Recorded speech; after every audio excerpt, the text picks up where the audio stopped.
Armenia and Azerbaijan conclude peace talks. Article by Hovhannes Nazaretian, published on March 14, 2025 on EVN Report. On March 13, Azerbaijani Foreign Minister Ceyhun Bayramov made a surprise announcement when he told reporters in Baku that Armenia and Azerbaijan have completed negotiations on finalizing the text of a peace agreement. He said Yerevan has accepted Baku's proposals regarding the last two disputed points of the agreement. Bayramov was quoted as saying that, in the next phase, Armenia must eliminate territorial claims against Azerbaijan in its constitution, and the remnants of the Minsk Group should also be abolished. Armenia's foreign ministry responded in a statement, confirming that Yerevan has accepted Baku's proposals on the two unresolved articles of the draft agreement. Armenia had proposed issuing a joint statement on the finalization of talks, but Baku preferred to make a unilateral statement. The Armenian MFA said the peace agreement is ready for signing and expressed readiness to discuss the time and venue for the signing.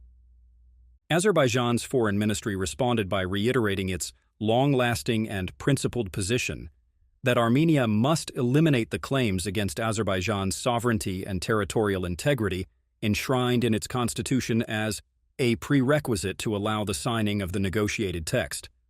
It also stressed the necessity to formally abolish the obsolete and dysfunctional Minsk Group and related structures of the OSCE. The two unresolved articles of the draft treaty were publicized by Azerbaijani state-linked media in November 2024.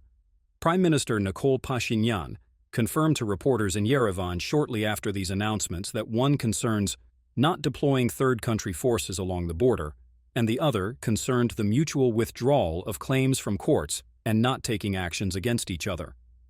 Azerbaijani officials have specifically pointed to the EU's monitoring mission in Armenia, EUMA, whose mandate was recently extended. Security Council Chief Armen Grigoryan said in late February that the provision is a general wording about the presence of third forces, which can pertain to the EU too, but there is no specific mention of the EU monitoring mission. Pashinyan stressed that these provisions will enter into force only after ratification.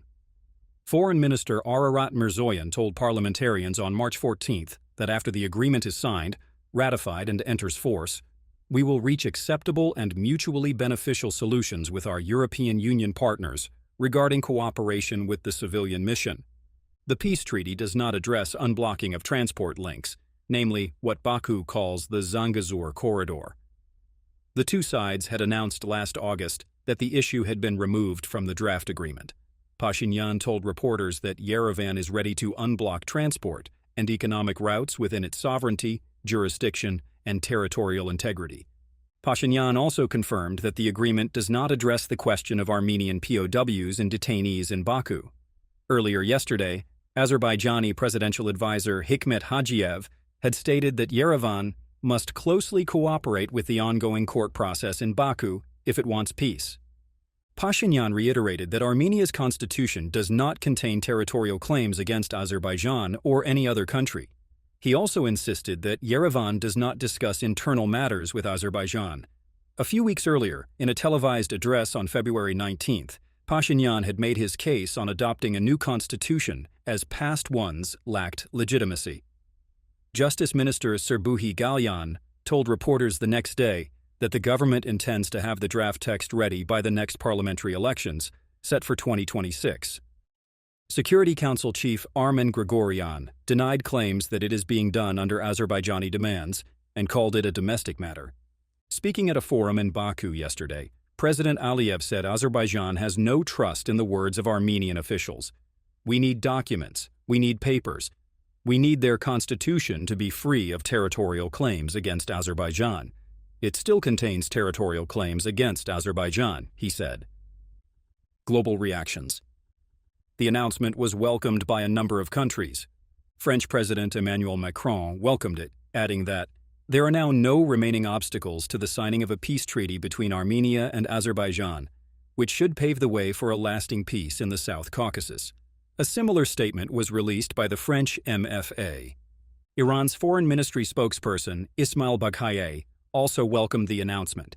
He described it as a necessary and significant step toward achieving lasting peace in the South Caucasus region and expressed hope that, with the commitment of both sides to resolving disputes through dialogue and diplomacy, the peace treaty would soon be signed, leading to lasting peace and stability in the region.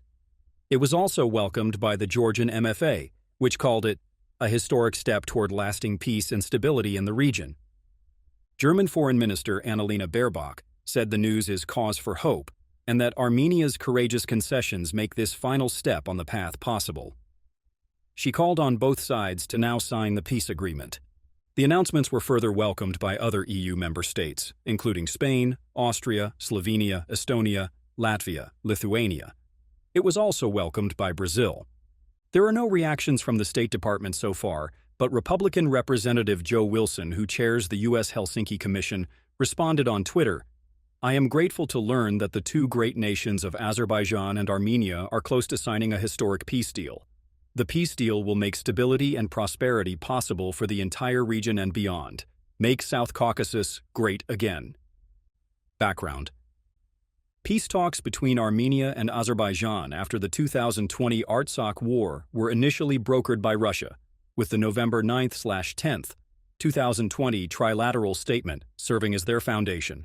Two additional trilateral statements were agreed upon in January and November 2021.